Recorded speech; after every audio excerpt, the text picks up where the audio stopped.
ஏன்டா அவளுக்கு கோவப்படுற? வீடு கூட்டிட்டு போய் சண்டையெல்லாம் போட்டுட்டு இருக்காத. விடுன, அதை நான் பாத்துக்கிறேன். டேய் செந்தில், அம்மா டேய் நீ எதுவும் பேசாதம்மா, சும்மா இருமா. நீ வீட்டுக்கு வா, முதல்ல வீட்டுக்கு வான்னு சொல்றேன்ல, சும்மா இங்கே நின்று இருக்காத, கிளம்பு. டேய், வீட்டுல நிம்மதியில் இருந்துதான் கோயிலுக்கு வந்தேன். இங்கேயும் வந்து நிம்மதியை கெடுக்காதடா. அப்பா இருங்கப்பா, வீட்டுக்கு தானே போறீங்க, நான் உங்களை கூட்டிட்டு போறேன். நான் பைக்ல தான் வந்தேன், வாங்கப்பா.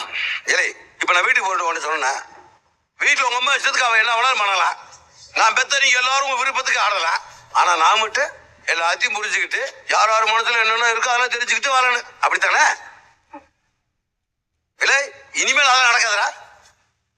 இங்க வரா, சும்மா அம்மா பாபா அப்பத்தா பாவனு வந்து நிக்கிறதெல்லாம் இதோட நிறுத்திக்க. கவலைப்படாதீ அத்தை, அவங்கள நான் பாத்துக்கிறேன்.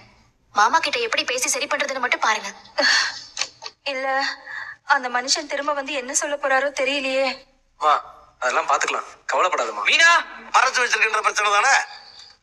தங்க மேலையா இவ்வளவு பெரிய போய் சொன்னா, வீட்டை விட்டு வெளியே போன்னு சொன்னப்ப எல்லாரும் வேடிக்கை பார்த்துக்கிறீங்க இல்ல? ஏன் அது போல மேல தப்பு இருக்கின்ற போய் தானே. இப்ப உங்க அம்மா பண்ணது மட்டும் ஏடா? அந்த பிள்ளை பண்ணதுக்கு உங்க அம்மா பண்ணதுக்கு வித்தியாசம் இல்லையா? பாவம் பார்த்தா எல்லாத்துக்கும் பாவம் பார்க்கணும். உமா பேச வேண்டிய போடா.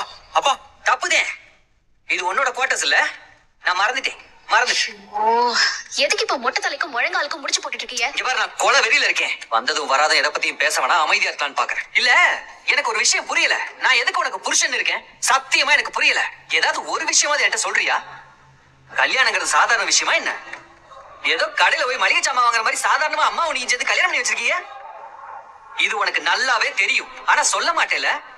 ஒரு வார்த்தை கூட சொல்லல. இத சொல்ல வேண்டியது சம்பந்தப்பட்ட 3 பேர் தான். அத்தை, கதிரு, ராஜி.